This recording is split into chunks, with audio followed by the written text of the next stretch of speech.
I see the comments.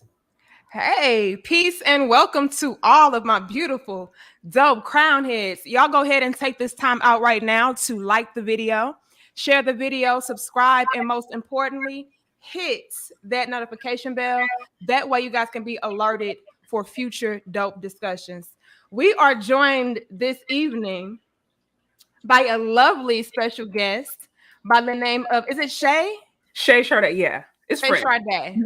Right. Okay, and I actually came across this. We were Instagram friends. Yeah, I followed you way back. So Yeah, I love. and I didn't even put two and two together. But then I saw you on Chantel's channel, and I was like, oh, Right. okay, a fellow pick me. We Right. need to go ahead and link up. Right. And then I did see your video, and you were talking about pick me's and how you came across some females telling you that you were a pick me and how they were trying to use that to demonize you and so on and so forth. And I said, you know what, I know that struggle. And Okay. so we Okay. need to go ahead and collaborate. But First of all, yeah. yeah, so first of all, let me say thank you so much for joining us. If you want to, go ahead and introduce yourself, your platform, how you began, so on and so forth. Yeah. So again, thank you for having me on. I'm so excited. I've been following you for a few months now, so I love your content. I'm Shay Sade over here. I actually got on the YouTube space a couple of months ago. That's like right around the time where I found out about you. So I'm a relatively new page, but I'll focus on a lot about femininity, just different things that pertain to modern women in general. So we talk about a lot about my page, like I said, femininity, relationships, finance, beauty, like it's a whole lifestyle focus. But there's an aspect of me that is really, really passionate about, talking about what does it take to actually maintain a healthy relationship. So I think when I started going into that topic, started bringing women on, I brought different women on who've been married for 30, 40 years. They're talking about submission. They're talking about the different things that they've learned. That's when I started getting a lot of hate. So, but that's you done said the submission word. Oh yeah, there's one video. It literally calls women don't talk too much.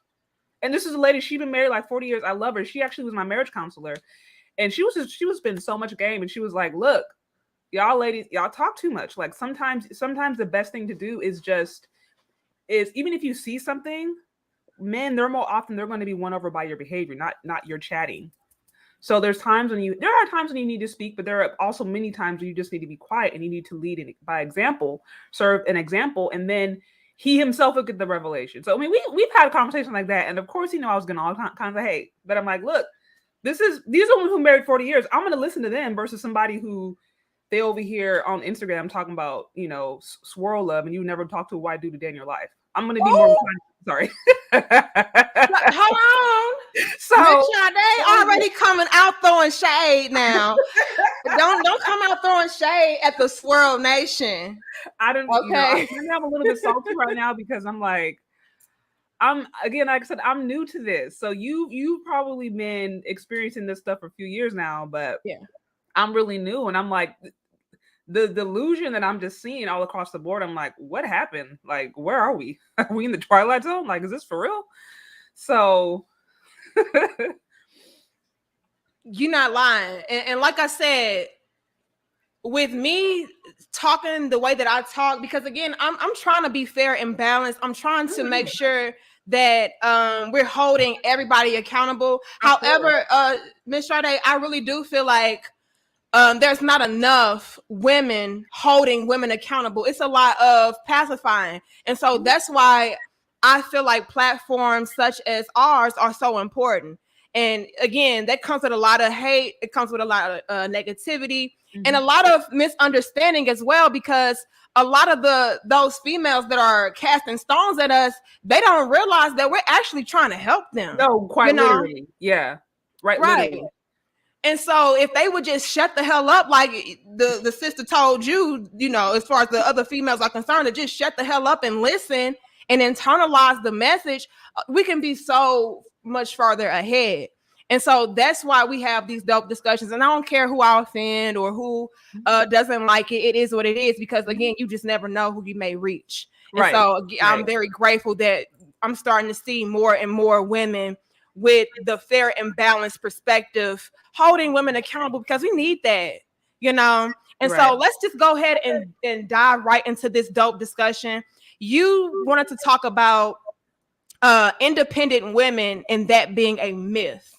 Right. Now, I want to ask you, what inspired you to have this dope discussion?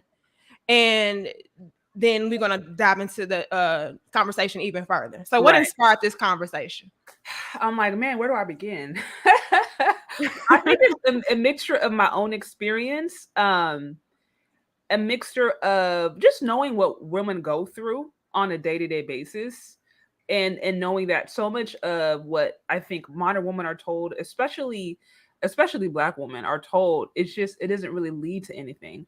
Now here's the thing, and I've had videos where I've talked about this, where it's like, okay, let's say you want to do the whole strong single independent thing.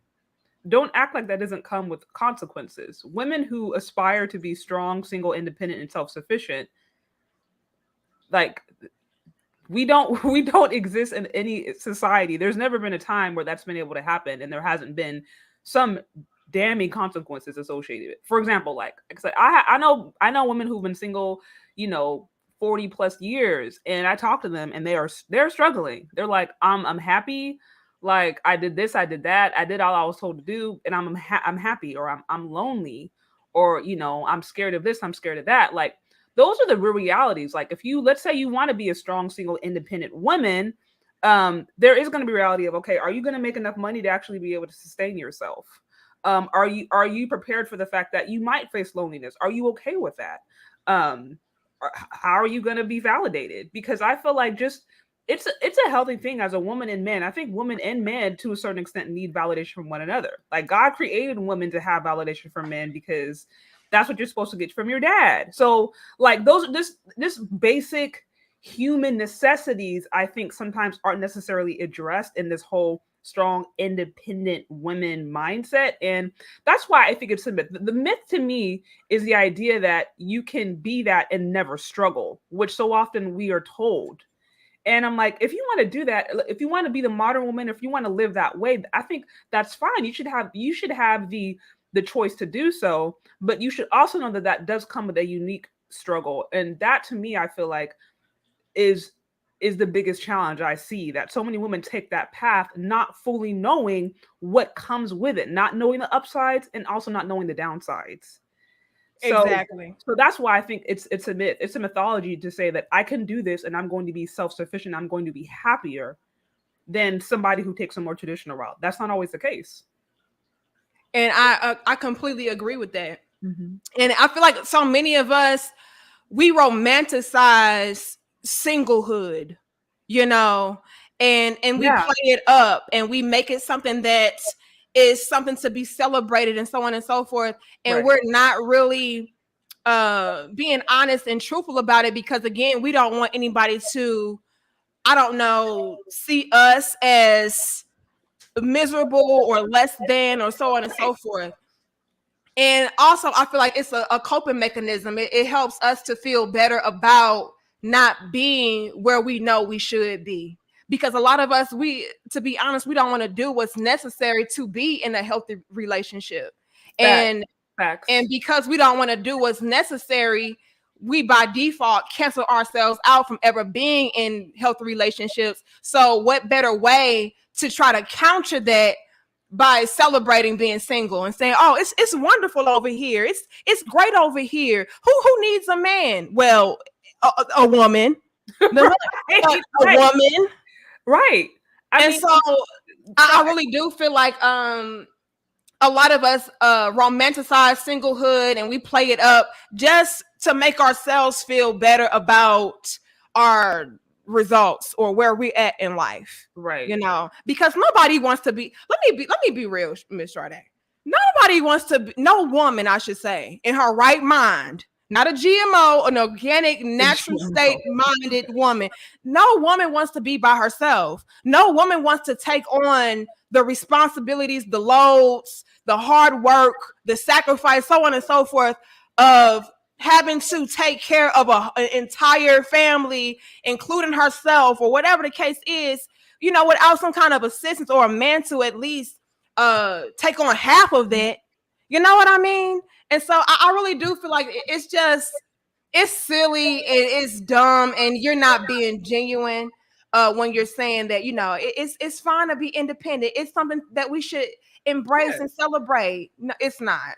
It's not. It's a struggle, right? But Miss Sade, let me say this.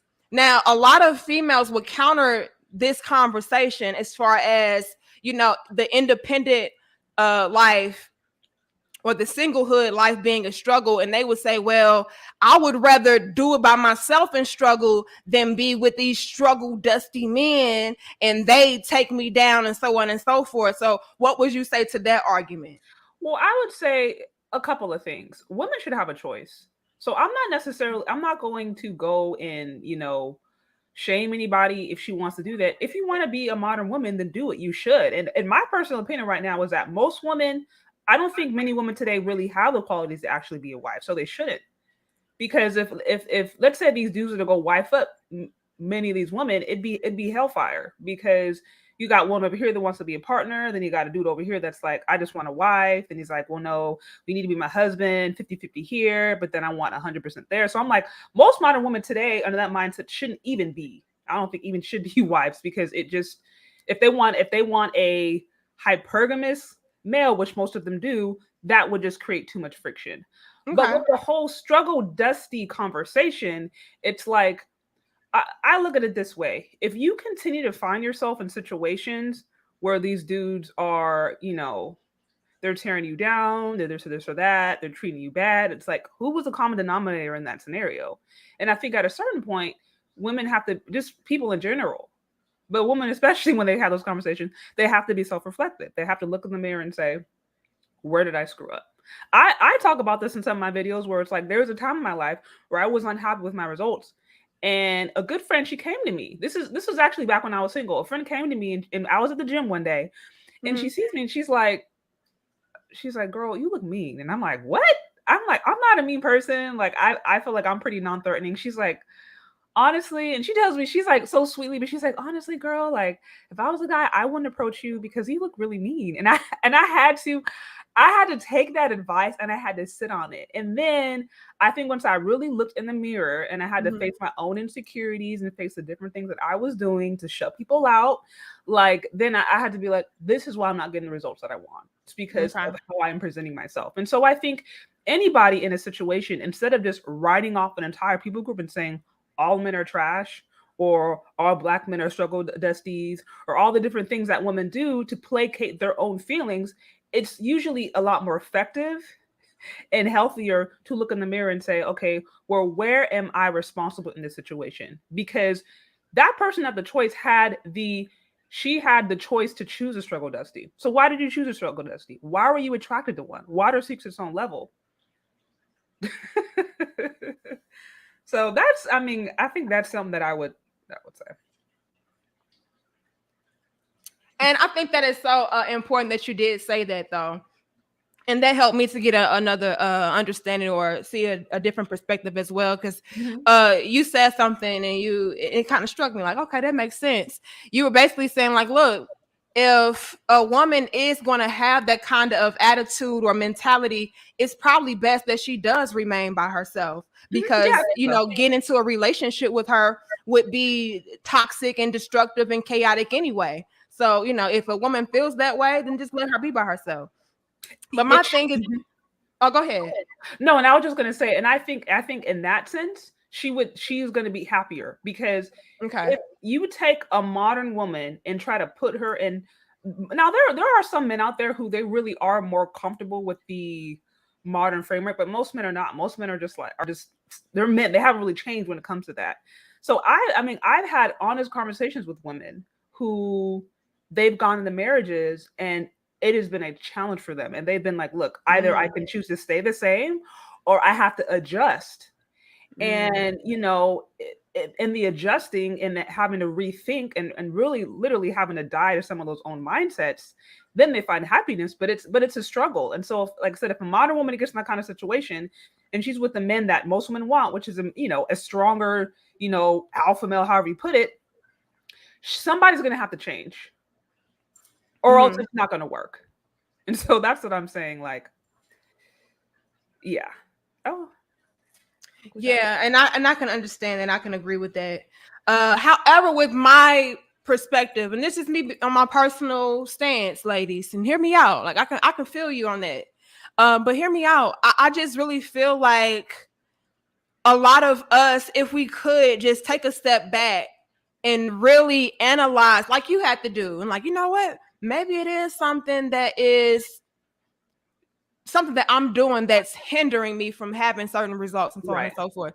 If Right. we could at least try to be the type of women that maybe could be in a healthy, balanced relationship with a Mhm. man and Mhm. see just how much more effective or easier life could be Mhm. with a man had you just, figured out a way to become the type of woman that could have a healthy relationship Mhm. dynamic with a man. Right. You know what Right. I mean? So that's where I'm coming from. It's like, yes, I feel you. You probably could be happy single. You could be happy by yourself and so on and so forth. However, how much more happier Right. or how much more secure, how much more free, Right. stable can you be if you had a man?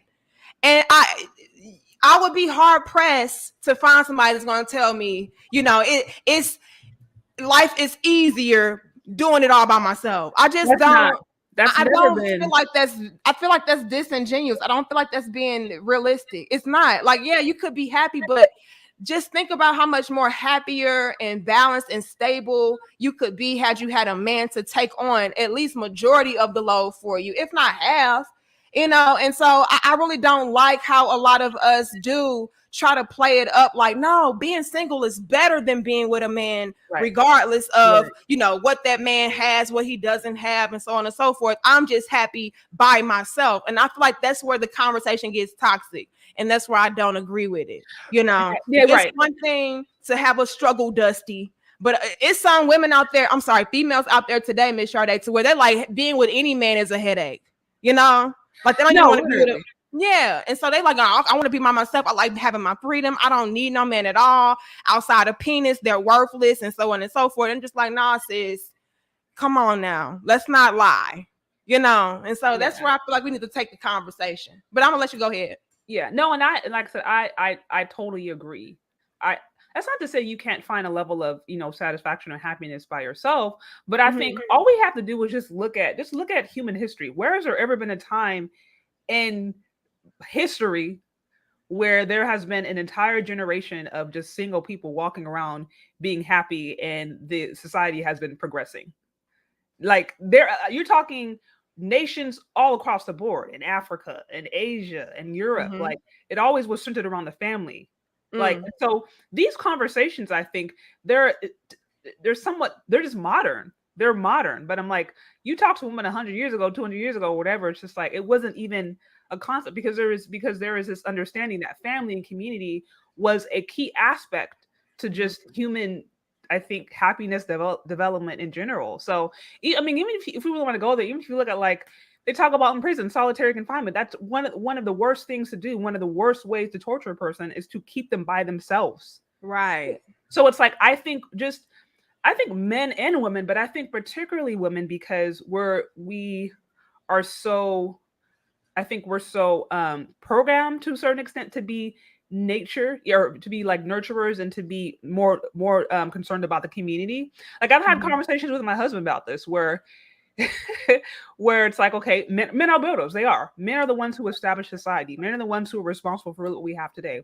Women are a lot more communitarian. We like to make decisions based upon, okay, well, she did it, this feels safe. Okay. So like there's an aspect of us which like we like to check in with our friends or this person or that person. Like that's how we operate. And Mhm. so I think that aspect of alone, because of how we are made, um, I mean, just like the evidence speaks for itself. Right. And that's my whole thing. Now, I want to go into this part of your conversation to where you said women don't really want equality. No, I think yeah, I think today there's women who they just want supremacy or they just want to be on top. No, quite literally. They want to be on top, except for when it goes against them. I mean, Six the Goddess, she posted this on her Instagram a few days ago, where I was like, this is perfect. Where she's like, y'all don't want equality, and then she showed all those jobs. And there was like the oil riggers, the people doing the high-rise constructions, people going out down the water doing welding. I'm sorry. Go find you a BBW and be like, okay, BBW, I need you to go 600 feet under the ocean and go weld that metal. Who's going to sign up to do that? Think about your hair. You want to protect your weave. You want to make sure your hair don't be getting all messed up with the chlorine. You want to make sure the nails don't get messed up. Like, quit playing. We are not doing that as women. So, like, yeah, there are certain jobs. We want to be equal in certain things. Like, give me the comfortable job where I'm at the desk, maybe doing a few phone calls, writing some emails or whatever. Okay, I want to be equal there. But if it requires danger, if I got to go fight for somebody, if I got to put myself at risk, nah, I don't want equality. All right now. I mean, I don't unless I'm wrong, but I'm like, I just think so. That's what I'm saying. And even if we think about today's conversations about relationships, and to me, how it's so. I mean, I created a video about this where I'm like, man, low key, I used to think, maybe back in my GMO days, as you would put it, I used to think females had it worse.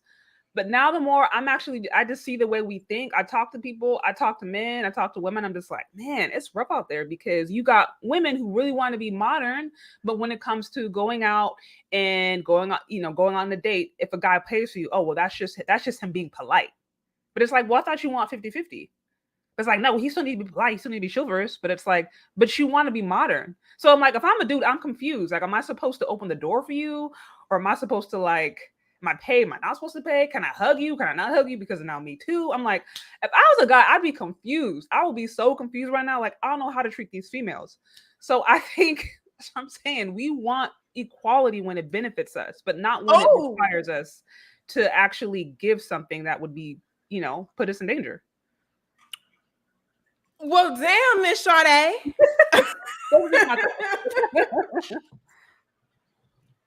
And shout out to my sis Chantel and Six the Goddess. But absolutely, like we're out here saying that no, we need men to do X, Y, and Z. Men do this, that, and the third, and then you know what I mean. And we, in the same breath, we'll still turn around and say how we're independent, and not only, like you said, equality. We start talking about supremacy. Mm-hmm. You know what I mean? A lot of us want to be dictators and controllers. Mm-hmm. And I feel like that's where we get the conversations misconstrued a lot. When we talk about men being in the forefront and men being the leaders. A lot of females, not women, a lot of females are so toxic in their GMO mentality that they really do equate leadership with dictatorship. They do. And what they want to do is knock the men out of being the leadership role, and so they can become the dictatorship, and so that's where I feel like we're having this imbalance within our relationships, because it's like, oh no, you don't run me, you don't rule me, this, that, and the third. And it's like, no, a man is not there to control you or dictate you, but rather to steer you in the right direction, guide you, and ultimately protect you. And see, that's where we get it misconstrued. And I absolutely agree. I want to go here as far as women don't really want equality. Females don't really want equality because of this. Check me out. Here's what I gotta say.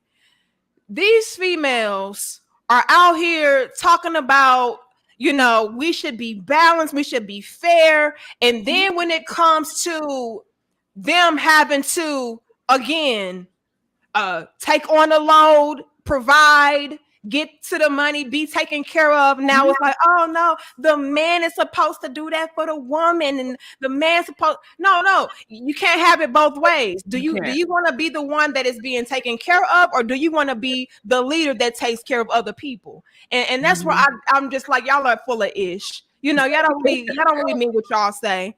Even if they don't want to be the dictator per se, or the one that is being in the superior type of role, they still are out here talking about they want equality when when they get a man that says, you know what, I'll go 50-50 with you. I'm looking for a woman to go 50-50 with. Right. All of a sudden he broke, he dusty, he conquered, he not a real man, and so on and so forth. And like you just said, like, sis, I thought you said you wanted equality.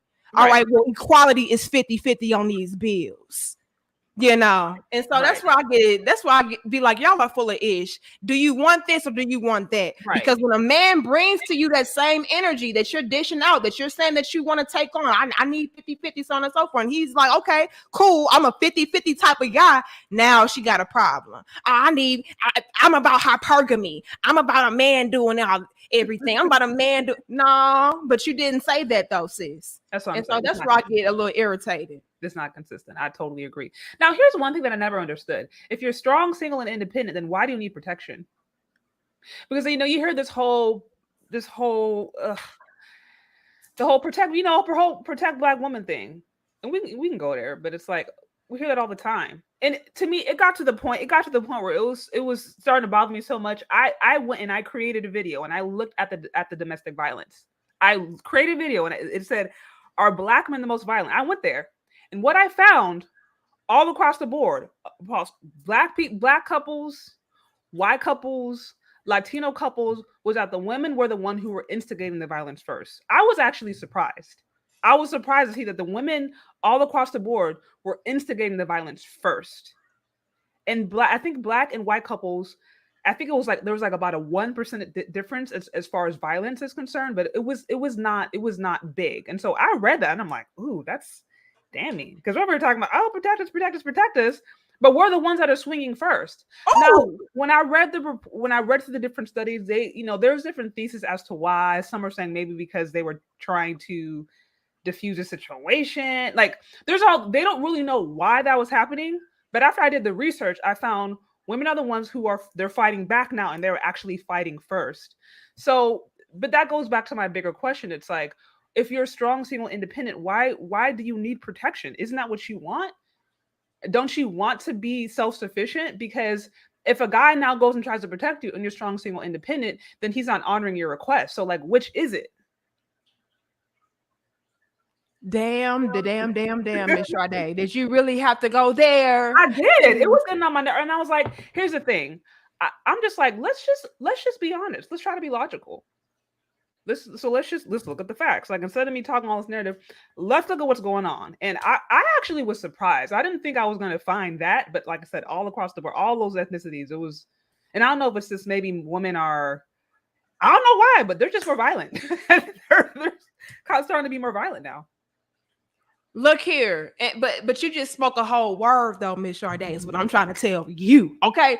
Because a lot of these females, I swear up and down, we want protection. We need men to step up to the plate, do X, Y, and Z. But yet you're so strong. You a boss.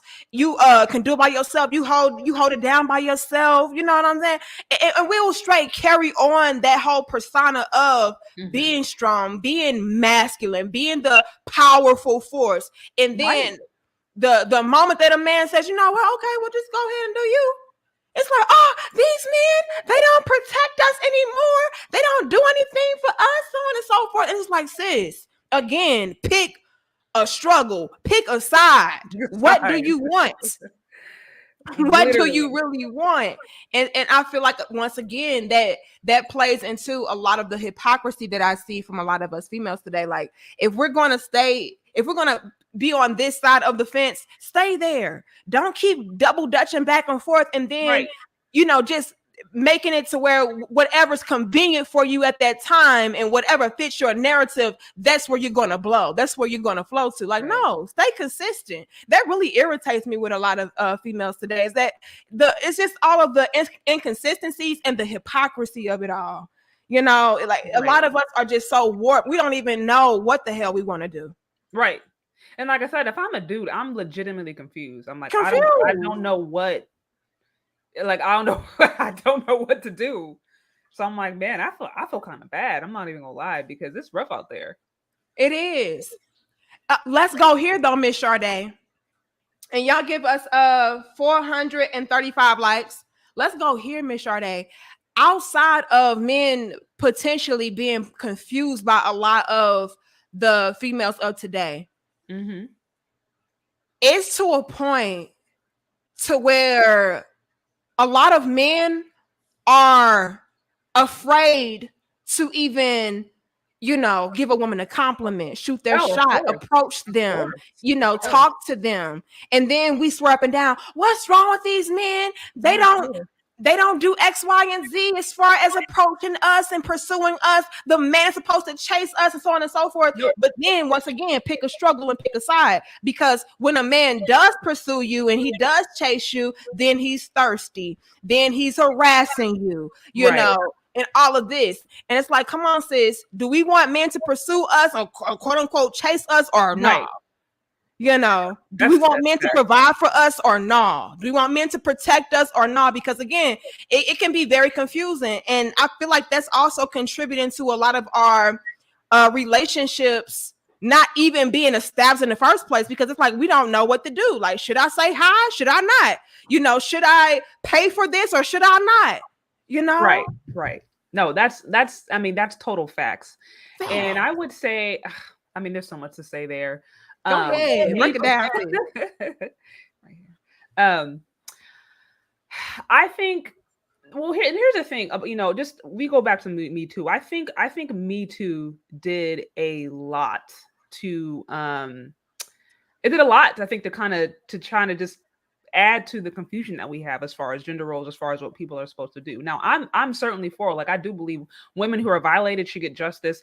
Men who are violated should get justice. Now, I think the issue is that it became so, it became very gender specific, and the narrative became that men are always the aggressors and women are never the aggressors. And I think that really, at the end of the day, created a lot of fear, because you got guys here who, a woman can make a false rape accusation, and she can come back later and say, oh, well, I was lying, or I was wrong, my bad, my bad. There's no repercussions for that. There's zero repercussions for that. But a man, as soon as he has that narrative out there, as soon as he has it, he's it's like his reputation is over, even if he didn't do it, even if he's innocent. And so men, they have so much more at risk and at stake. And on top of that, if you go approach a man, then you get some woman who's like hyper masculine, or she's like, oh, I want to talk to you, she's rude. It's like, I just think right now there's a lot less incentive for guys to even put themselves in the opportunity to, one, not only be rejected, but then get to the point to where it's like, not only could you reject me, if I approach you in a way, if you don't like the way I look, if you have a bad day, if you're feeling some kind of way, you can say that I harassed you, and now I'm at risk. Now could be, a molester, all those kind of different things. And so men have so much more at risk now. And then, if you're a woman and you're on that strong single independent mode, or if you're a female that feels like, oh, I can't smile at a dude, or else it's because you have that where it's like, oh, I can't smile. That's like, what? Because I'm thinking, put yourself in the man's perspective. What incentive does he have to now approach you? You look mean because you don't smile. So if you look mean, he's thinking, she doesn't want me to approach her. She's made it clear in her body language. Even if he goes past that step and he's like, okay, well, maybe I'm gonna do it, there is a legitimate chance that not only will he be rejected, if it goes south, she's in it goes bad, she could call him all kind of stuff. She could, accuse him of things, and now that his reputation is on the line. There's a person that I know, he got falsely accused of rape, and she came back later and said that she was lying, but he ended up having to leave college. He had to leave college. It impacted him, and she lied, and nothing happened to her. So it's a real thing. It is a real thing. And I tell women, like, if you're one of those and you do want guys to approach you, you gotta make it easy. Don't be mean. Like, smile. You can smile, like, make conversation, like, be open. Don't be like masculine, like putting off male energy and then thinking you want a real man to approach you. It doesn't work like that. Like me, for example, like I really do try to make sure that even when I don't want to be bothered, because a lot of times I don't want to, I'm not gonna lie, Miss Jade, like y'all would think that Danica is just so extroverted and I love, being around people and talking to people. I really don't. It's just one of those things. Like it's just like when I feel it, I feel it. But in general, I would rather just be like to myself. Like that's me. And so I have men, even though I'm married, that approach me and they're, how beautiful and all of this, trying to talk to me or whatever. And even then, even though I'm married, I still give them the opportunity to go ahead and say what they needed to say. And then I politely say, oh, I appreciate your compliment, but I'm married. And then I go about my business. But a lot of females are just like, oh, why are you talking to me? Don't you see I got a ring on? Like I could be like that. But I still try to make sure that I'm being respectful because, you know what I mean? Yeah. You just never know. I always try to make it a priority to just be respectful in general, because again, like nobody is trying to tear you down or anything like that. So why not be polite? So I always try to be polite and respectful, even if I don't feel like being bothered or if I am irritated. You know what I mean? And a lot of females, they just don't even adopt that type of action, and me being a married woman, and I'm still respectful with men. These other females, they don't have a man to say their damn life, and they just like, why you talking to me? Why you doing this? Why you doing? And it's just like, well, sis, this is the problem. This is why, literally, this is why we don't get approached. And I don't think what women don't understand is that they look really bad when they sit around and complain about dudes all day. No guy is looking to wipe up a complainer. And that's why I'm like, I listen to some of these channels where it's like, y'all done spend an hour complaining about a dude. In the last 5 minutes, he's like, yeah, if this man wants to approach me or I'm just looking for this A, B, C, X, Y, Z. I'm like, you don't understand that men within their community and especially men outside of their community, if they see you dogging, if they see you hating on men, they're like, because men talk. So like, let's take the divesting movement, for example, where I don't even really hate. I don't hate as much as people who are dating interracially. Like I have like some of my best friends are married interracially. So for me, that's not the issue. The bigger issue is that being a cover for just black male hating. Like that's to me, that's I don't like that. So it's like, if you spend an hour, you got an hour video, 55 minutes of that is you hating on black dudes. In the last 5 minutes, you say, oh, I want a white man, ABC, he's going to take care of me better than the black men. A white dude's going to see that and be like, I don't want her. She can't even respect her own men. So why would she respect me? She can't respect men inside of her community. So why is she going to respect men outside of her community? And I don't know that these women understand that when they're disrespectful to men that they don't like, the men that they would like, they see that. And they're like, I don't want a part of that. Let's take it a step further though, Miss Sade. How about the men outside of your community are analyzing what you're saying and they're seeing you as a gold digger. They're seeing you as a user. They're seeing you as a opportunistic type of female. They're seeing you as a liability. Again, we're not even thinking that damn far. We're just talking about, well, see, the other men, they can take care of me. They can provide. They can do this. And in no conversation are they talking about, oh, I respect these other men. I, would submit to these other men. It's always them talking about what those other men can do for them versus what they can do for those men. And you think those other men are not paying attention to that? It's like, okay, so she's actually looking for a daddy. She's looking for a sugar daddy. Right. She's not looking for a husband. She's not looking for a companion. She's looking for somebody to take care of her. Right. And so that can be a turnoff in and of itself. Outside of them witnessing you disrespect the men of your own community. Right. Let's take it further. You're disrespecting me by diminishing me down to just a paycheck. Somebody to take care of your lifestyle. Absolutely. I know that's facts. And I feel like, yeah, the dude just feels like you don't even like me. You just like that I meet whatever quota that you have or whatever idea that you have. Like that's not true love to begin with. Right. So, totally agree. Absolutely. Y'all go ahead, like, share, comment, and subscribe. We can hit 500, you guys. We should have at least 494 likes. Help us out. We are joined this evening by our lovely special guest, Miss Shay Sade. And tonight we are talking about the myth of the independent woman and why a lot of females today don't really want equality. Okay.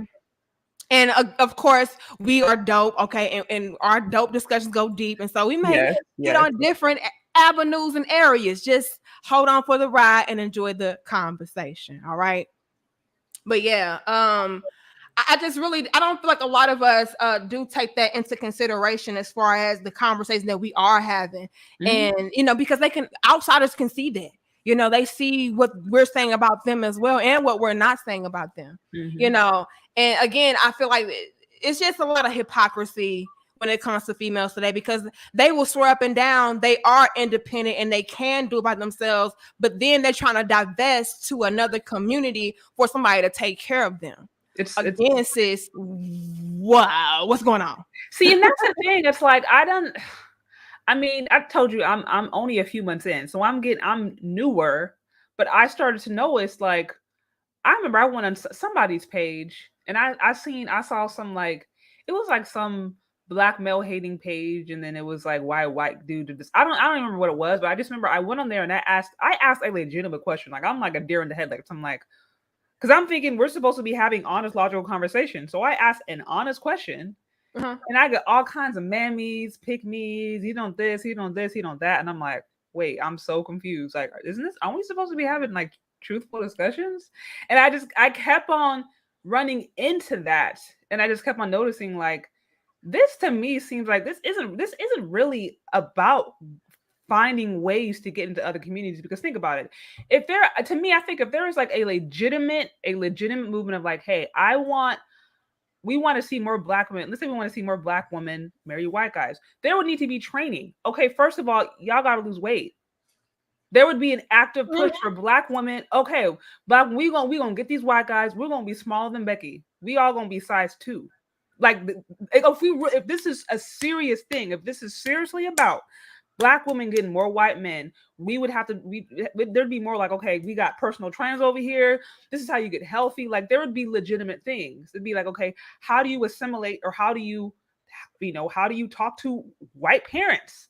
What do you do when you go see their white parents? What do you do when you go maybe to their, I don't know, their neighbors? Like, how do you assimilate into the culture? Like, there would be actual helpful discussions to teach these women how to be able to navigate within white families or within white culture. That doesn't exist. I just see mostly male hating, and at the end it's like, therefore divest. And I'm like, that to me is not a genuine discussion. So it's like, how can I take something seriously when what you claim to be about, you're not, by your actions? Right. And that's so great that you said that, because what I've come to realize is that a lot of these females are just congregating together to trauma bond. Right. And to feel better about, not doing or not being what they're supposed to be. That's really what it is. There's no solutions being talked about. It's just a bunch of complaining, like, oh, these black men don't do nothing, and these black men don't do this, and these black men, they're not really solution based. It's all about them coming together, banding together in order to stroke each other's ego and feel better about, again, the consequences of their actions. And so that's what I've come to realize. And anybody that does come actually seeking solutions, because I'm sure whatever question that you asked, you were just trying to gain an understanding to get a solution. And they were like, here come this pick. I'm like, so logic is threatening? Is logic and again, I was legitimately confused, because I'm like, I'm new to the space. I'm thinking everybody just, we're having honest conversations. I'm seeing, black female empowerment. I'm like, okay, this is where they're hanging out. And so I'm like, I'm completely clueless. And that's the thing. I think I would have more respect if you're just like, hey, like, I just legitimately am attracted to these kind of men, and you talk about them and you figure out ways to get with them. I would have a lot more respect for that. But I don't have. It's damaging to just hate on men all the time. Like, that doesn't really do anybody any good. And to your point, that's trauma bonding.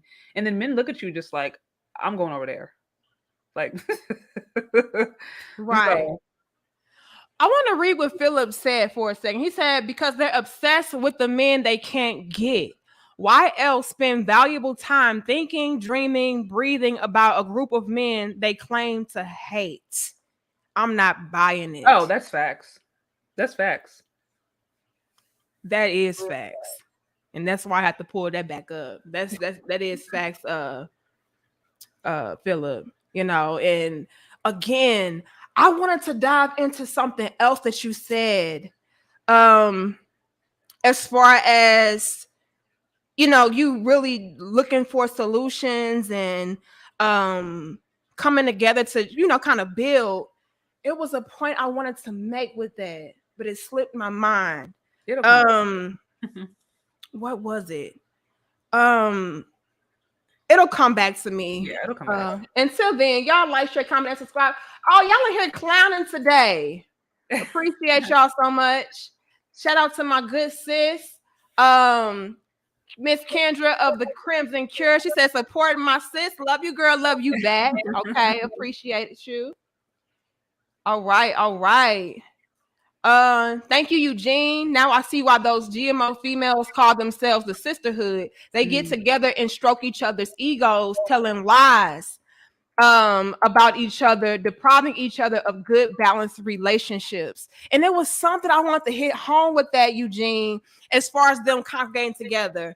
But anyway, a lot of them, they really do just want to create these groups of women to, again, just bash men and talk about and complain about the things that they've gone through. They're not really there to seek out real solutions and really help one another. And I feel like that's what's most dangerous of all, because there could honestly be younger women out there seeking some kind of help. Yeah. Or, and then they're like, well, we're not really here to do that. So if you're here to really do that, you can get the hell on somewhere. You're a pick me. And that's why I want to go with it. Whenever you are trying to genuinely seek some kind of solution within those spaces, it's like you're automatically a pick me, you're male identified. And it's like, no, I just want a healthy relationship. And a lot of them will look down upon women that actually do want to get with a man, because again, they're feeding into that myth mentality of being independent. We don't need them, and so on and so forth. And then when you come to these groups and you're actually trying to seek some kind of solution, it's like, oh, you're a pick me, oh, you're a mammy, oh, you're male identified, and it's just like, it's crazy that they would do that when all we're trying to do is find some kind of healthy relationship balance with our men. I don't agree with that. I don't understand that at all. Yeah, well, I mean, to me, I don't understand. I also don't understand why something that most women want is like negative. Like, women want to be picked. Women ain't going around here proposing. Women want to be picked. And I talked about this. I was like, look, I mean, if y'all want equality, then more women should be proposing, but they don't. So it's like, by default, women want to be picked. So why is something that women actually want seen as negative? That there's no logic behind that. You know what? Are you really gonna go there, Miss Sade? Oh, here we go. That's a thought. This goes into what you said as far as we don't really want equality. Now, no, we don't. No. If we really want equality, sis, you go buy that man a $5,000 ring. Oh, of course. You go pay for your own wedding. Sis, you propose to that man if you want some real equality around Absolutely. Here. Y'all want to be the leaders? Y'all want to be superior? Okay, well, go ahead and be a boss bitch and make that real ninja into a real husband. Go and do that. No, go buy him a house. That would be consistent. That would actually be consistent. And like I said, me personally, I wouldn't want to do it, but I'm like, okay, if you are a 50-50 female, then it's like, I would respect it if there are more women pushing for that. Like, okay, all the way. Equality. Okay, so here's how you pick a wedding ring. Here's different ways to propose. Here's different ways to get prepared for rejection. Like, I would respect that, because to me that would be a more honest conversation. That's what I said before. It's like, we only want equality when it benefits us. Oh, or Exactly. really in some ways we want supremacy. We want to be on top when it benefits us. But when it's like the menial task, when facing rejection, it's the hard stuff that comes with actually being a leader. We don't want that. Men need to do that. Exactly. Y'all give us 522 likes. Like, share, comment, and subscribe, you guys.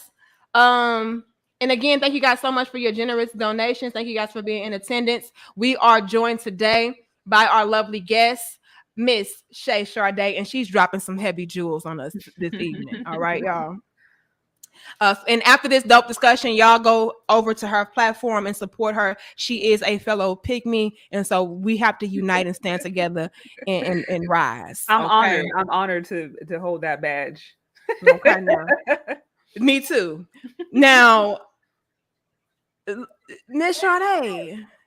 Now, as far as this equality, I really want to let's stay here for a moment with this equality, because a lot of us females, we swear up and down we want that, but really, do we really? If we really want equality, ladies, let me go ahead and say this: outside of you buying that man a ring, proposing to that man, buying him a house, paying his bills, okay, really lead. I mean, if you're gonna do it, sis, do it. Go all out. Oh, absolutely. How about this though? How about this, Miss Shay Sade? How about y'all start giving y'all children to that man? How about y'all start paying him child support when you want to leave him? And how about that? Do we really want equality? I mean, if we say we want it, we're gonna have to go ahead and go all out, because that's what happens with when it comes to the men. Let that man want to leave you. I guarantee you gonna get full custody.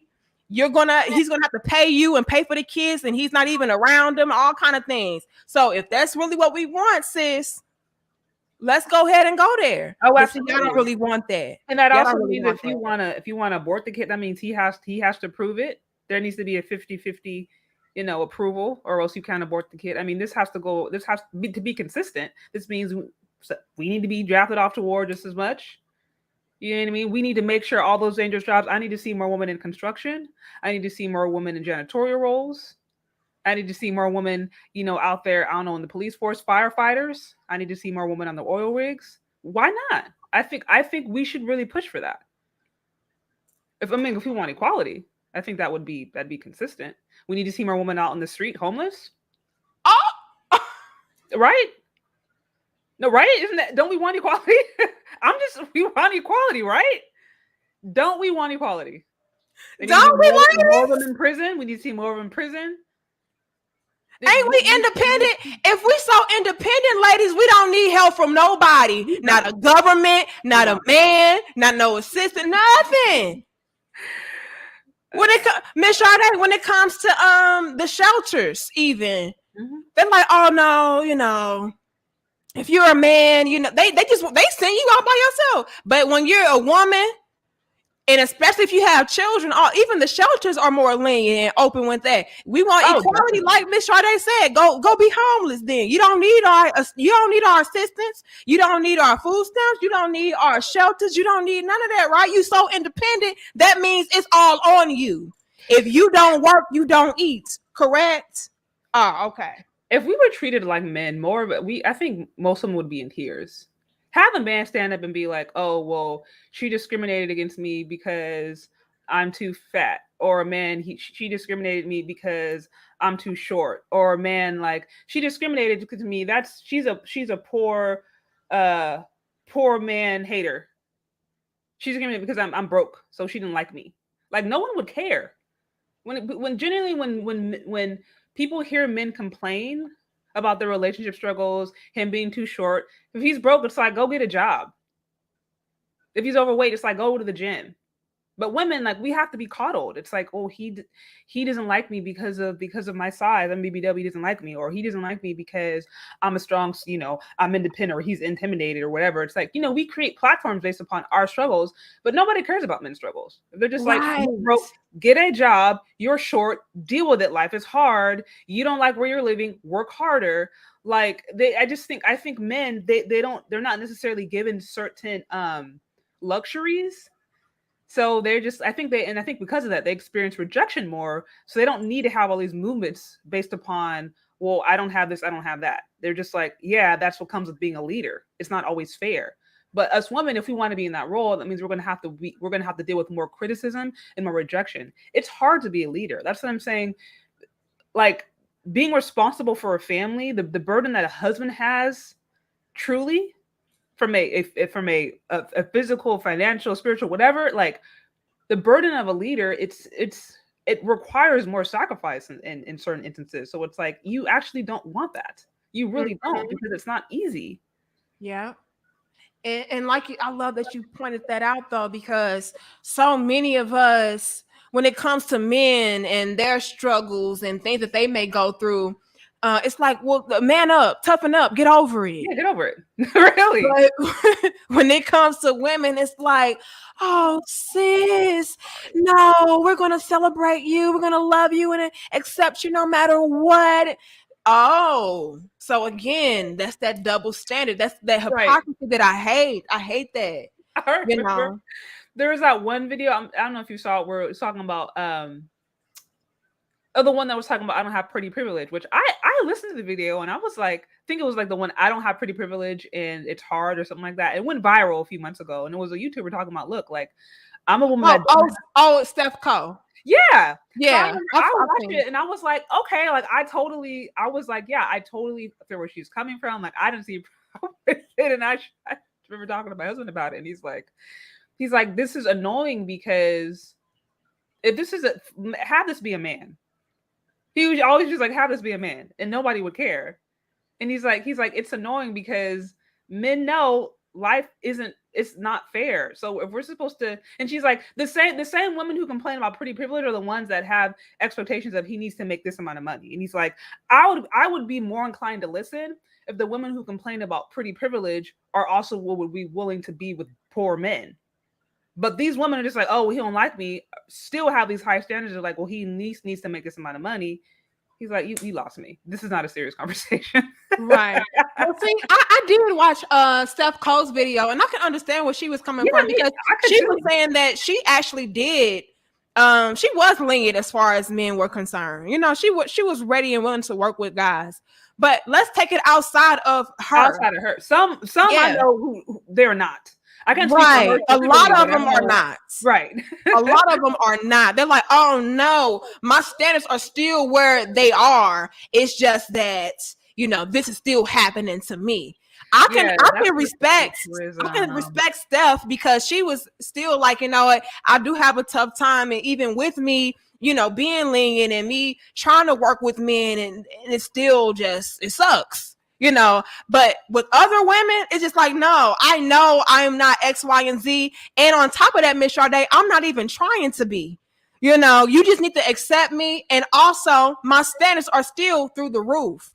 So again, a lot of females today, they would rather shame men into accepting them, Right. versus them becoming what that type of man would want, need, and desire. Right. You And know. and like I said, and that was my particular point. Like I said, I Mm-hmm. I appreciated that video because I'm like, this is actually consistent, and this is a Mm-hmm. real thing. But to your point, how many women would cry about that and say, everything from, the futurist to the darkerist to the colorist to the bodyist, all the ist or isms, but then be like, well, he still needs to pay for me, or he needs to do this. Have all these expectations for the other man that they want, but not be willing to modify or change anything about themselves. And Exactly. that's not realistic. Exactly. And that's what my issue is with a lot of females today, is that we're not even willing to compromise on our ends. It's like, no, you just accept me and take me for who I am. Yeah. And was it your husband? You said that about the video? If it was Well, a man? he was just saying in general. He was saying he was explaining in general, like the other side, where it's just like the reason sometimes men find these kinds of conversations annoying is Mhm. because nobody is going. You don't see poor men going online and being like, "Oh, well, I can't get the woman I want because I'm poor." They're just like, "Duh, you're broke." So that's what he's like. Go get a job. Go work Right. harder. So it's like Okay. if there was maybe a more of a leniency, if there was more women who are willing to say, hey, like I want to adjust here, or even if we think of the body positive movement, it's like, why don't I see short overweight men. If I saw short overweight men in the body positive movement, I would be more, inclined to support it. But I'm like, we only see BBWs. That's it. I'm thinking I want to see a really, really, really, really like scrawny guy. I want to see a guy that's like 4 foot tall. I want to see everything. Let's see the full gamut. And then okay, we can celebrate that. But you can't just highlight one side and then act like, heightism isn't a thing. Can't act like, big. I mean, most, larger women don't necessarily want to be with larger men. Now there's some who are. There's some that I know personally who are like, yeah, that's not like that. But we also know that some woman who complained about being literally, being, I don't know, talked about because they're big, like they wouldn't want to be with a big guy. So it's just that kind of stuff where it's like, okay, it's inconsistent. Mm-hmm. And so I would appreciate that too. If we could be balanced on both sides, I'll be like, Right. okay, I can see it, I can understand it, I can feel it. Yeah, But we're right. not. When it comes to men, it's like, oh, well, he's fat and he's too short and he's this. If you wanna this type of woman, then you need to lose some weight. I mean, what's so difficult about taking your fat ass to the gym? What's so difficult about going and get a job? But when it comes to us, it's like, oh no, sis, he needs to just accept you for who you are, love you regardless. It's like we're not. We all heard that. That's the thing. We all heard that, and that's just not reality. Will you do that for a man? Would you do that for a man? Would you be with that man as he is? No. A lot of us would be like, hell no. Yeah. So again, the hypocrisy. It really does. It really does. Many of us, if you talk to people from older, they knew there were certain responsibilities. It wasn't a bad thing. It was just kind of like, yeah, this is just what you do. So I don't really know where the breakdown happened, where it's just like all of a sudden women didn't have to really do anything, and there was an expectation that they should get whatever they want without preparing. Because I'm like, that's in what other situation does that exist? If you want to go to college, you don't just wake up one day and just like, oh, take me as I am. It's like, you got to put in the application, you got to put in work, you got to have a certain amount of grades, you got to work to get to that point. So like, why is it in any or every other area you understand that, but then it comes to relationships and there's zero work required? Like no effort. It really is. It's pathetic. And again, it's the hypocrisy for me.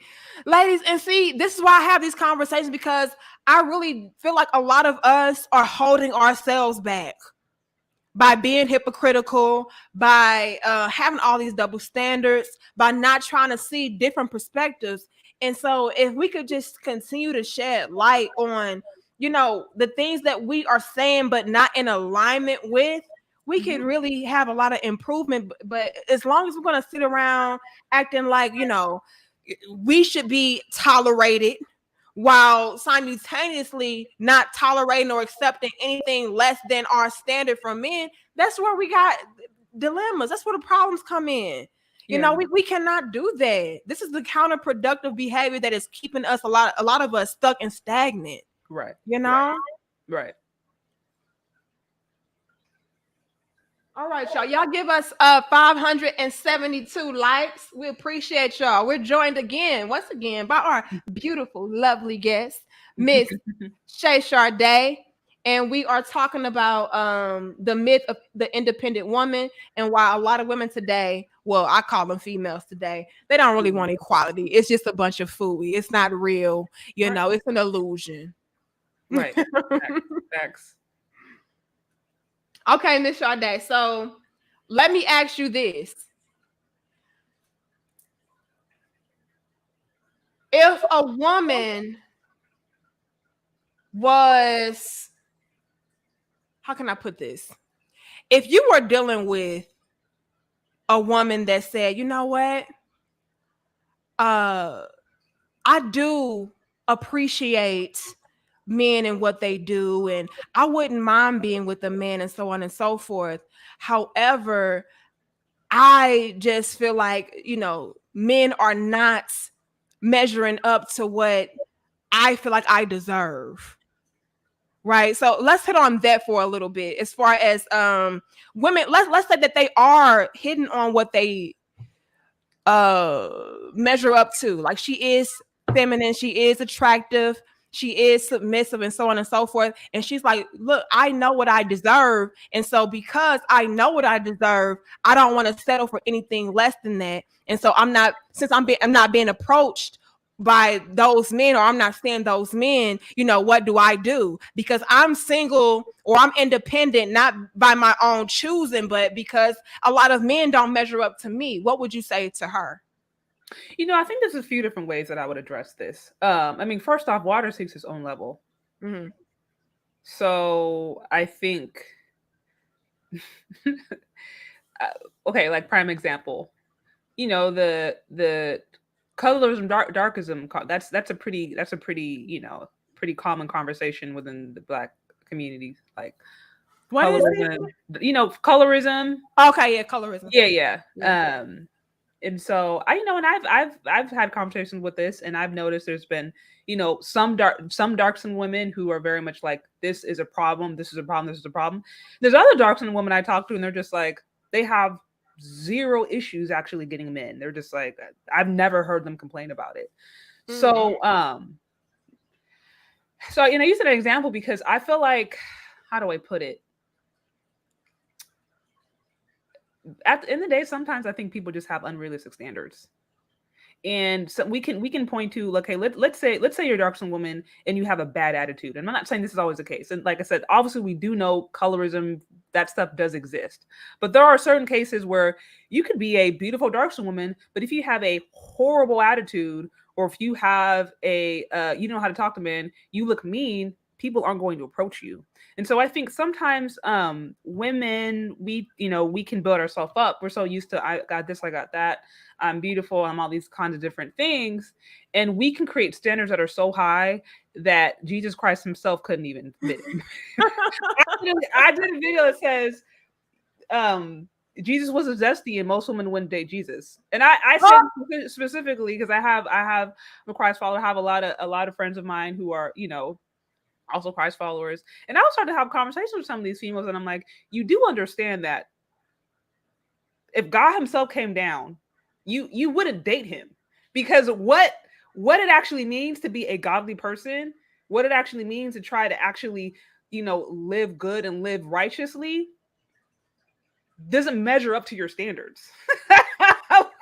So I have to tell women this. And so I think at the end of the day, whenever we have three women who were femininity coaches, right? I mean, we got Ayanna Benzat, or she was a femininity coach, but she worked with women. Ayanna Benzat, Rebecca Lynn Pope, now April Messon. These are three women who dedicated their lives to working with women who have literally no incentive whatsoever to talk negatively about women. And they all resigned. They all resigned and said the same thing. Y'all standards are too high. And so I think sometimes that if I heard a woman say that, I would first say, have you looked in the mirror? Have you looked in the mirror? Have you been honest? And what I would also encourage somebody to do is if you want particular result, you should be around those people who have those results. So let's say you want to be married. When I wanted to be married, I got around married women. I got around a woman who had been married for some time, and I was like, okay, talk to me honestly. So talk to somebody who was married, who can tell you this is realistic, this is unrealistic. Maybe talk to a dude, maybe talk to a brother, somebody who they ain't got nothing to lose, they have no reason to lie to you, and have them tell you if this is realistic or unrealistic. Because everything can make sense to you, but your standards can be so high, you have no point of reference, and you not even know it. And so I think that's why it's good to have community. It's good to have people who can hold you accountable.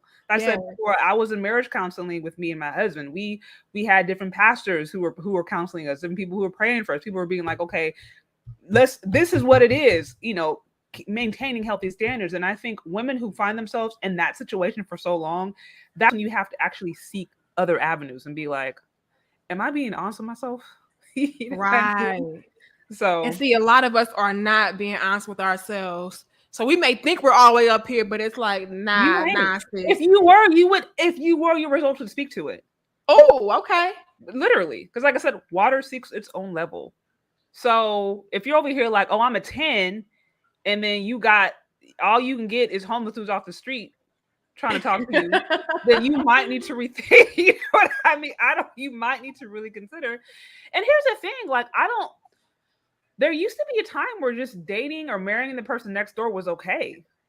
Like the person you grew up with, people in the community, that was okay. There used to be a time where you were good enough for that. So even this whole idea of like, oh well, he's not good enough, not good enough. To me, that's prideful because it's just like, who are you to say that that person doesn't have value just because? Now, and of course, yeah, you want to have basic standards. I'm not saying you literally go marry somebody off the street, but sometimes people they just be in their high horse, and it's just like, okay, maybe because you have an education, or maybe just because now you have a good job, it doesn't mean that person doesn't have value. Like the only value that a man offers, it's not men. It's not they're not just like walking, pocketbooks. Like Right. there's a value that a man actually brings to a woman, like as far as leadership, companionship, like spiritual headship. Like there are emotion, like just emotional support. There are values that a man has, his leadership, that is not necessarily tangible, isn't just just a dollar amount. Right. So, and I don't think women always understand that. Right. That's a great point, because a lot of us, we could be out here like, well, I look like this and I got this degree and I have this job and I make this, I'm able to do this for myself. And so I'm looking for a guy that is all the way up here as far as maybe the monetary value, but we're not taking into consideration the other elements that make a man actually be a worthy, valuable man. Right. And so we really do gotta pay attention to that, ladies, and be aware of, what are we really doing? Because he may not have this or make this, but he may be able to guide you, lead you, and give you some kind of structure and order and balance and security and peace. And I don't feel like a lot of us really take into consideration that aspect of what a man has to offer. It's all about the dollar amount. You know what I mean? And that's so limiting. I mean, literally, one of the couples that counseled us, she's a pastor's wife, and I sat down with her, and she told me, she's the major breadwinner in the family. She's the one that makes a lot of the money. But she said they've been married almost like 40 years. They have a great marriage. She's the one that told me like women don't talk too much. She's the one that talked about the value of submission. And I remember talking to her about that and being like, how are you able to come and you're the one that's bringing in the majority of the money, but you can still honor and respect. And she told me, she's like, my husband, like he's this man of God. He has so much wisdom. He has so much spiritual insight. She's like, if it wasn't for him, if it wasn't for his guidance, if it wasn't for how he's able to love me and my children, I wouldn't even be successful. I wouldn't even, she talked about how it was like, they would have, great conversations, and they would be intimate, and they would, love on one another. And then she would go in the next day and hit this business deal. So she's like, my husband is the one that is that I'm successful. So it's not my money.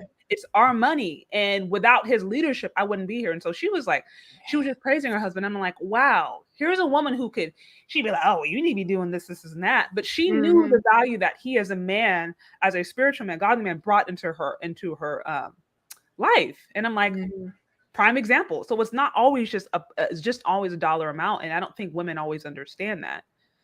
Yes. And I can relate to that as well. Like, at the beginning of my relationship with my husband, we got together in 2012. Okay. He was in college and everything. And then when he came home, he had a hell of a time to find like a decent paying job, Yes, and so, I mean, he came home 2 degrees in 4 years. I mean, just excellent. The epitome of what a man should be. No criminal record, 2 degrees, graduated at the top of his class, just have it all together. And he had a hell of a time finding a decent paying job. Yeah. And with him having the amount of knowledge and wisdom and understanding, like he was able to help me to establish certain things within our relationship, even from the beginning, that without him, I wouldn't have had the amount of knowledge for myself to know, okay, I need to invest in this, or I need to save this, and I can do that, and that can help me to build more. You know what I mean? Right. So had I been like a lot of these females of today, and I'm like, well, he's not making this, so I don't want him, I would have missed out on my true level up, which was helping myself to, evolve and improve and, find my own grounding and my own footing. And my husband, he helped me to do that. You know what I mean? And that was before he was my husband, and so Right. once No, that he makes so much did sense. get right, and once he did get into a position to where he was, out earning me, and he was able to take care of me, and I didn't have to work anymore.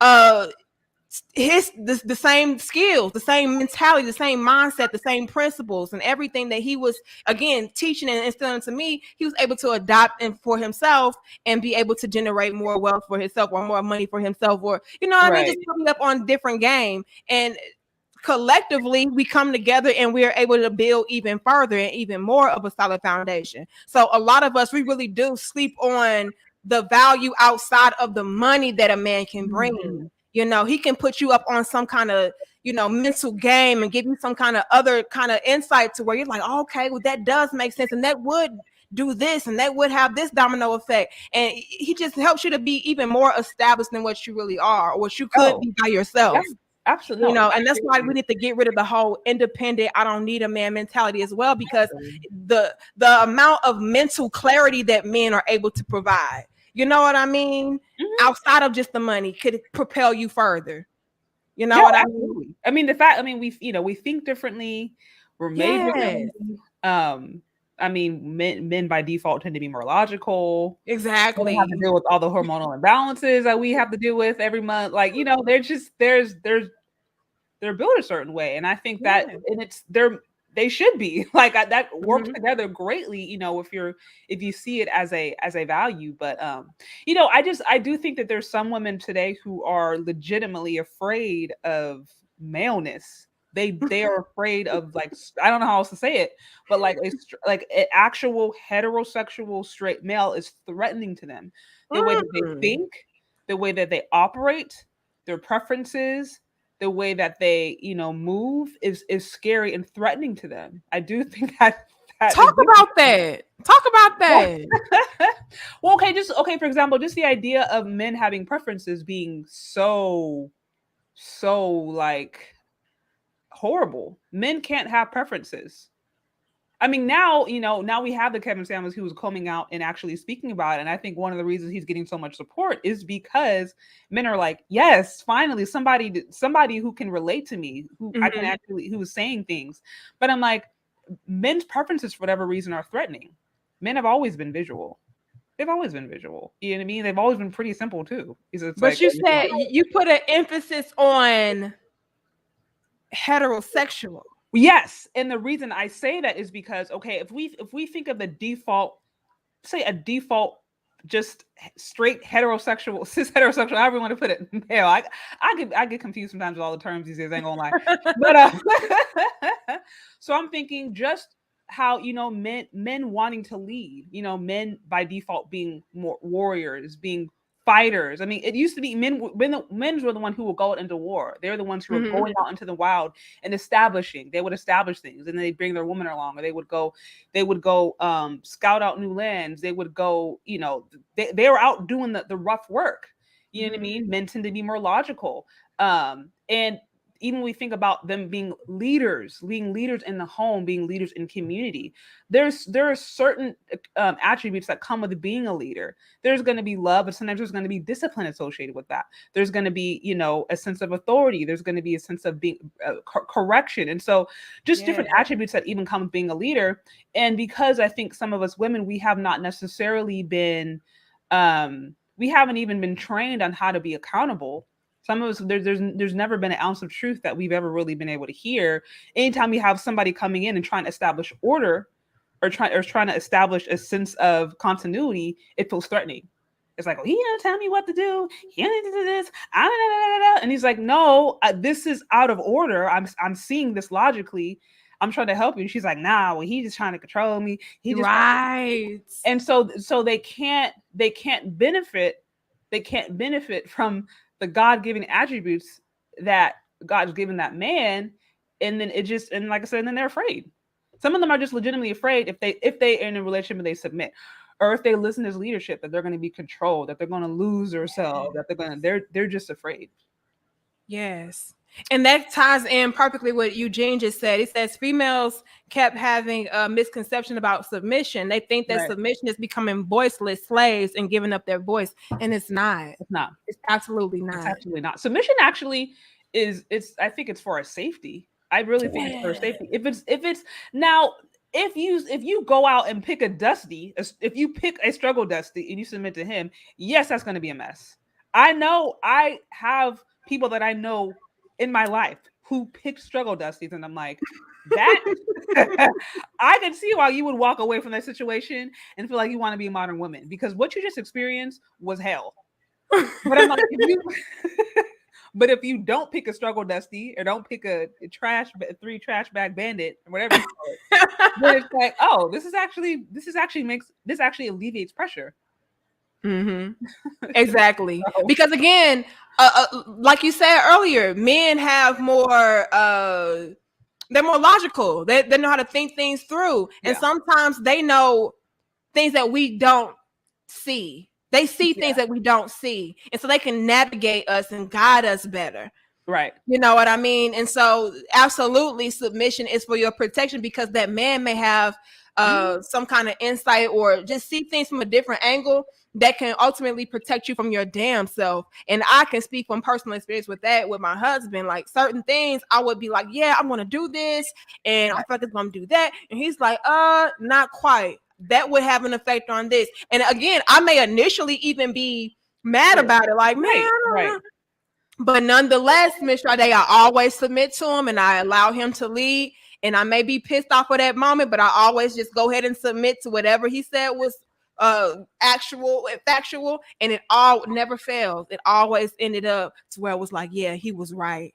You know, had he allowed me to just go ahead and do that, it would have been it's been a mess. a mess. And so it's very great, ladies, for us to submit to our men a lot of the time. I feel like a lot of us, again, like you said, we choose struggle dusties to submit to, and they Right, don't know how to navigate and guide themselves. And right. it's like, well, of course, sis, come on, you know, If he can't even navigate his own life, then he's not going to be able to navigate yours. So that's exactly, like, yeah, that's obvious. right. And so, yeah, if we could find actual masculine, assertive, knowledgeable, wise men, we would have none of these problems. And we wouldn't even want to be out here talking about I'm a strong, independent woman. I Right. don't ever want to be an independent woman. Let me tell you, Miss Sade. Not ever. I am perfectly fine with having a man to take care Right. of me, help me, protect me, lead me, guide me. I am never and see, and that's what I'm talking about. I feel like if more of us could experience that or just understand that it's levels to the quality of men, you know, we would be more receptive to, you know, actually having relationships with the man instead of trying to walk around like we're just so strong and independent. We don't need them. You don't Right. know what you need until you have it.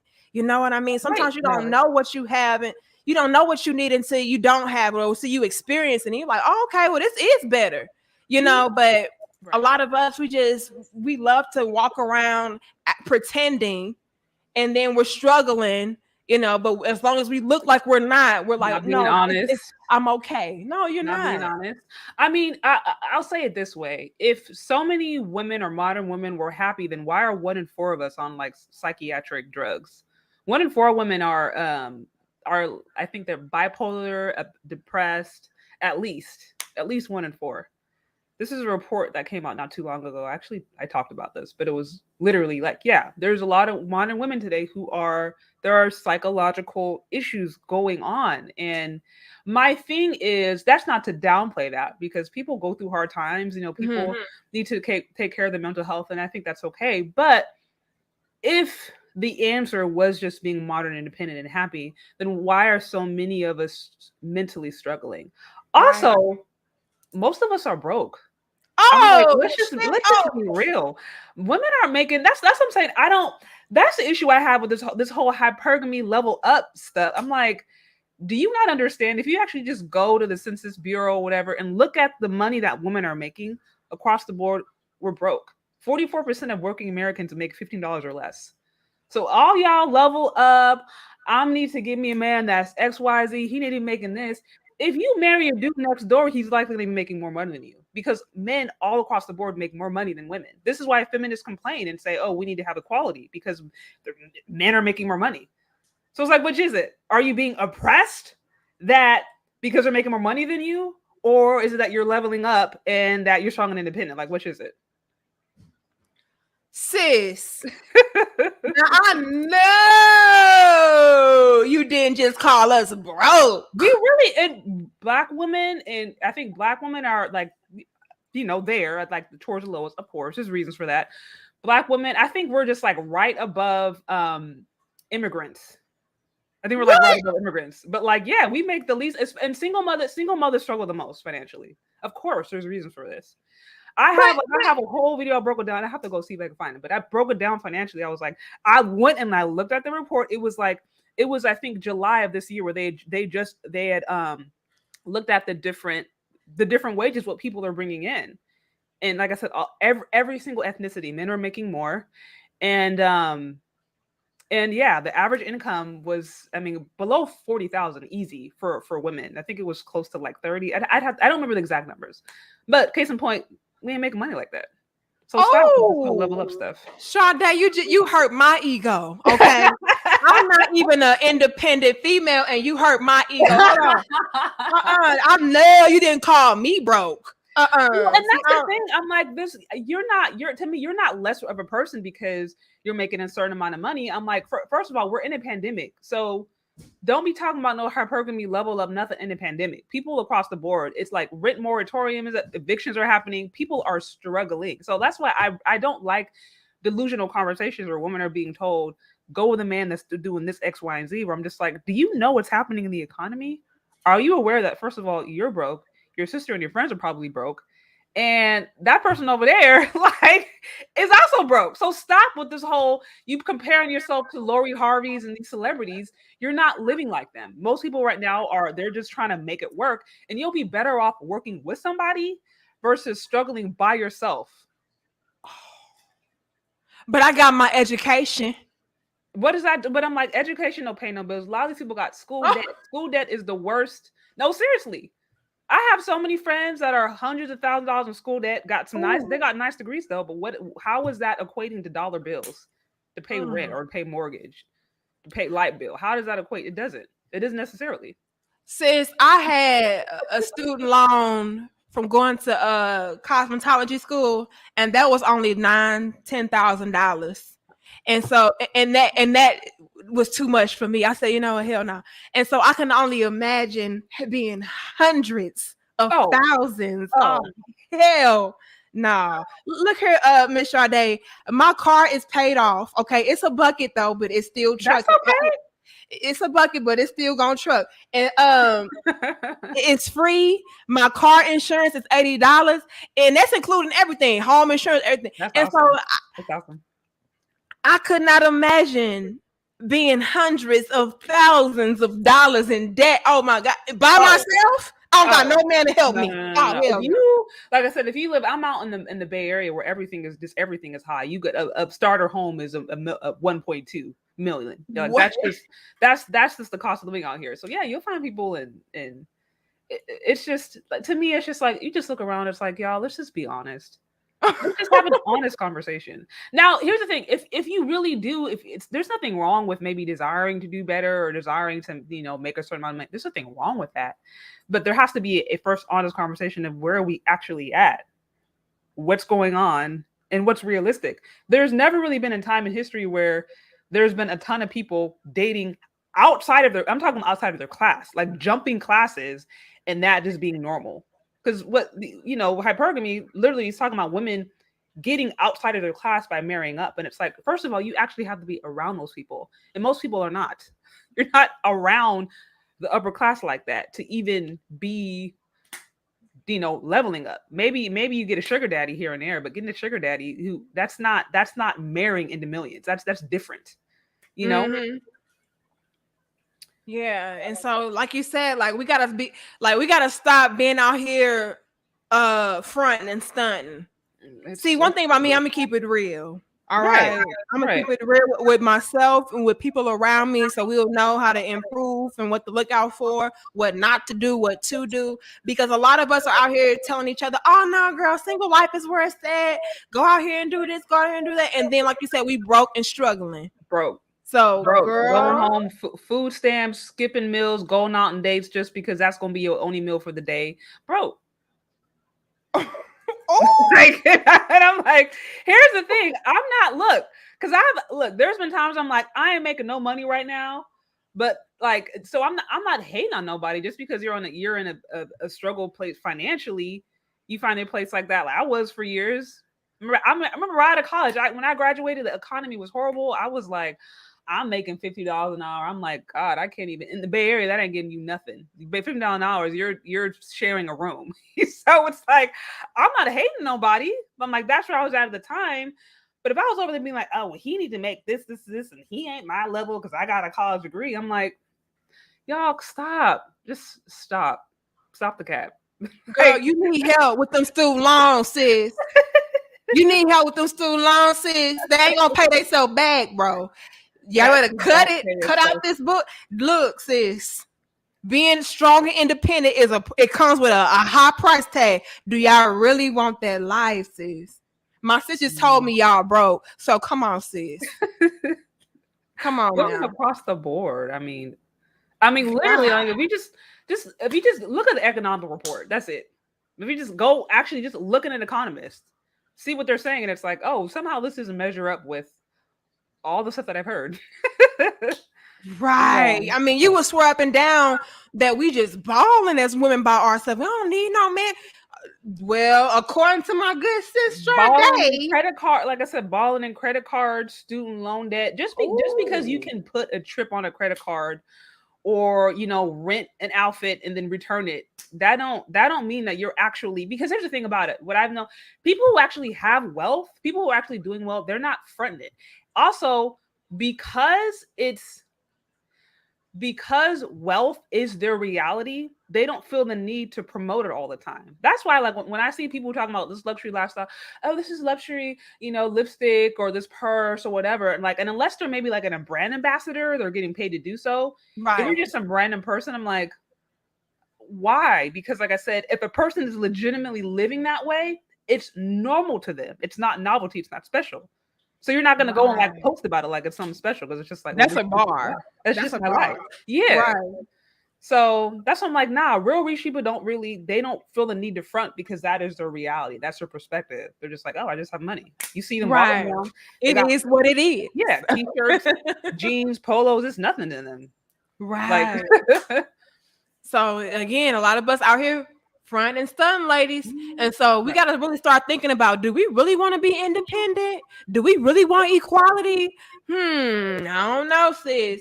I don't know. But y'all go ahead, like, share, comment, and subscribe. We can hit 600. Let me check our likes, Sade, because they're not gonna play with our likes. That's one thing they not gonna do. All right. Let's see. We are at we at 600. Okay, That's 600 good. even. We That's good. appreciate it. All right. And again, Miss Sade, thank you so much for joining us. I want you to go ahead and leave us off on a nice quick summary of what today's dope discussion is about. Like, what are the key points that you want us to take away from this dope discussion? Oh gosh, that's a good, because we talked about so much. To the best of your ability. With best of my ability, I would say this. Women should have a choice. So if you choose to be a modern woman, if you choose to be like, I don't think I need a man, I don't want a man, X, Y, Z, A, B, C, know that comes with certain consequences. So that means you're going to be responsible for yourself financially from point A to point B your entire life. That means, school loan, that means mortgage. That means you are fending for yourself in all capacities. If you lose a job, it's on you. You're in between, build whatever, it's on you. You don't have that support. So just know that that's a burden that you are going to have to take on. Also know that you're likely going to deal with some loneliness sometimes. You go out there and you're with friends or you're with family who they do have partners. You're invited to a party and it's just you. Unless you're strong-minded, which most of us women are not because we're emotional sometimes, that's going to weigh on you. You may feel that loneliness. You may feel a little bit insecure at times about that. Not to say you can't work through it, but that is a real legitimate thing. Loneliness. Yeah. And then also it's like, just two brains working together generally just works together, period. So it's like when you don't have it, it's on you to figure out everything. And that's a level of stress and pressure, or a level of just pressure and stress. Right. So I think there just, there needs to be an honest understanding of what does it really mean to live this single life. And generally women also make less money than men. That's a whole nother discussion as to why, but financially we're just usually not as better off as men. So again, that's a burden that you're going to have to think about. There's just all these real life repercussions. So if you Right. decide to do that, know that it's not easy, it's not fun. I talk to women almost every other day who are single, have been single for a long time, and they're over it. They're like, Really? they're like, and I have, I know some, there are some who they're legitimate, modern minded feminist women. And like I said, if that's you, you shouldn't do that. Do you, boo? Like, don't try to be there, because that would make your life and the life of that person difficult with that Right. mindset. Right. But many women who front like that, who they front like they're strong and single independent, but they go home and they cry and they take their psychiatric meds because they're depressed. They do. That's legitimately what's happening. Like I said, 1 in 4 of us. So just know that it's not easy. It's not always easy as they tell you. It's not like, oh, I'm just going to be strong and single and level up and make all this money. The economy right now is the hardest it's been for a really long time. Women are impacted. Single mothers in particular are highly impacted. These are realities of being strong, single, and independent. You're responsible for so much. And some women, when they are faced with that pressure, they cave in. They psychologically cave in.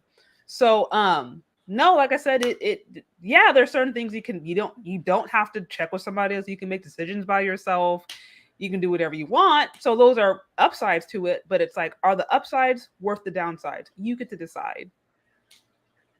I love that. Great summary. And so, what a perfect way to end this dope discussion off with saying, you know what, ladies, do what you want to do. If you feel like being independent is the life for you, go ahead. But just understand that it comes with certain consequences. If you want equality and you want this, that, and the third, go ahead and do that. But understand you're going to have to take on certain responsibilities and have certain results that maybe you did not think about or you did not actually anticipate.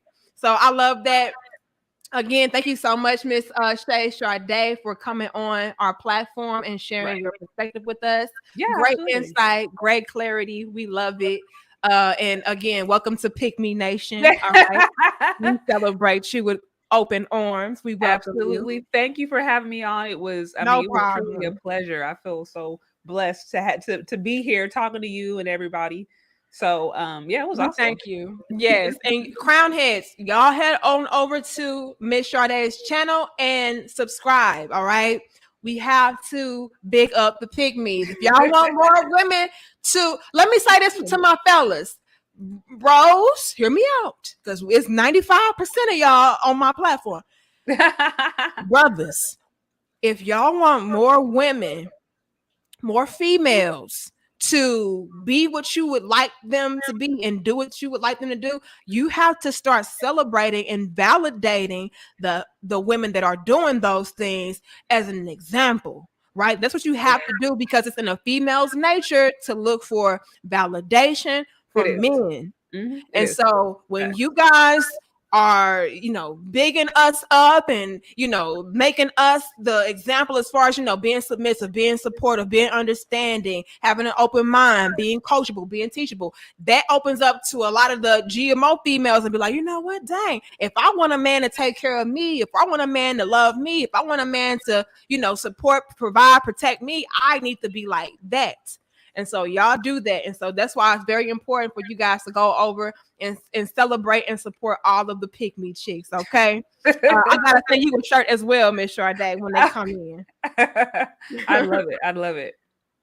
But again, thank you so much for joining us. Y'all go ahead, like, share, comment, and subscribe. I feel like I hope I didn't miss anybody. I feel like I got everybody that gave donations. And I appreciate it. And again, y'all, please go and subscribe to my sis channel. All right. But Awesome. thank you so much, Miss Sade. No problem. Feel free to come on back if you have any more topics that you want to discuss. Just hit me up, and you got my email and everything. So. Okay. Sounds good. All right. Thank you so much. No problem. Have a good night. You too. All right, y'all. I'm getting ready to wrap this up. I love y'all. I respect y'all. I'll see you guys in the next dope discussion. We're going to go live again probably Sunday. I'm not sure though. But you guys know, if you're new, we go live each and every Wednesday, Friday, and Sunday. All right. So y'all go ahead. Make sure that you subscribe. Make sure that you like and definitely hit that notification bell. That way you guys can be alerted. All right. And thank you guys so much for your constant love and support. It is not taken for granted whatsoever. Shout out to us, Crown Heads. We're well on our way to 105K. Let me tell you what our exact number is currently. We are currently at 104,780 Crown Heads. So thank you guys so much. Let's continue to grow and evolve and learn from one another. And feel free to email me if you have any relationship topics, questions, suggestions, concerns, people that you feel like I would benefit from having a dope discussion with. Email me, dmariepoet@gmail.com. All right. Also, feel free to send your girl a dollar. That's my cash app right there, dmarie0291. And speaking of which, I want to give shout outs to my cash app donations. Thank you so much to Juan for your $15 donation. Thank you so much, Troy. Thank you, Swarthy Wizard, my cousin from another family. Appreciate you for your $50. Thank you, Steven, for your $25. Thank you, Carwin. Thank you, Jay, Thomas, all of y'all, Mariah, all of y'all. Okay.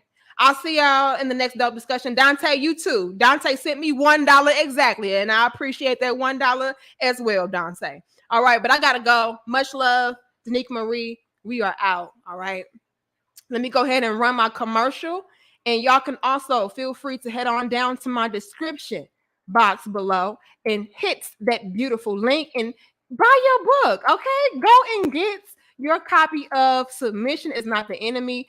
It is indeed a key factor to a healthy relationship. Shout out to you, Kenan, for your $20 cash app. Appreciate you, Kenan. And it's a quick and simple, easy read. And if you enjoy it, feel free to head on over to Amazon and leave your girl a beautiful review. All right. But it's Crown Head Nation all day, every day. I'll hopefully see you guys on Sunday morning. So y'all come on back. Danique Marie, we are out. Peace. Submission. Okay, let's be honest. We've been programmed to hate that word. Want to change that and tap into your feminine energy at the same time? You can. Introducing Submission Is Not the Enemy, a basic yet powerful book written in simple language, practical, and easy to digest. It's your first steps on your journey to perfecting the woman inside of you. Available at Amazon.